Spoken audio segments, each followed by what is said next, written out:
Hello friend, কেমন আছো সবাই? আশা করি সবাই ভালো আছো। তো কি বলবো, সন্ধ্যাবেলায় বসেছিলাম, সবাই চলে গেছে, তারপরে এরা এলো। তাই কোথা থেকে এসেছিস রে তুই? কাস্টমার। এ কাষ্ঠডাঙ্গা থেকে এসে কিন্তু কাষ্ঠ নিয়ে আসেনি।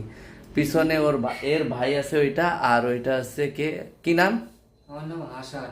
হাসান। ভাই কি হাসান। করতে এসছো আমার বাড়িতে? আমি ফেসবুকে মানে একটু ভিডিও ছাড়ি, আপনার একটু। একটু সেট আপ করাতে এসছো, সব কিছু হ্যাঁ, রেডি করাতে এসছো, তাই তো? তো ও আমাদের বাড়িতে আগে এসেছিল, তোর নাম কি জানো? দিশা সরকার। দিশা এসেছিল আমাদের বাড়িতে, তারপরে দিশাদের বাড়িতে গিয়ে তারপরে আমার খবর পেয়েছে হাসান। হাসান সেইখান থেকে হাসান এসছে এখন আমাদের বাড়িতে। তো হাসানকে আর দিশাকে বললাম সামনের দিন আসতে, এখন আর কাজ করে পাচ্ছি না, কেননা একটু আগে সবাই এসেছিল বাড়িতে, ঠিক আছে? তো দু একটা ফটো তুলে নেওয়া হলো, আর একটু সেট আপ দেখিয়ে দিলাম দুজনকে, ঠিক আছে? তো চলো, ভিডিওটা অবধি ভালো লাগলে লাইক কমেন্ট শেয়ার।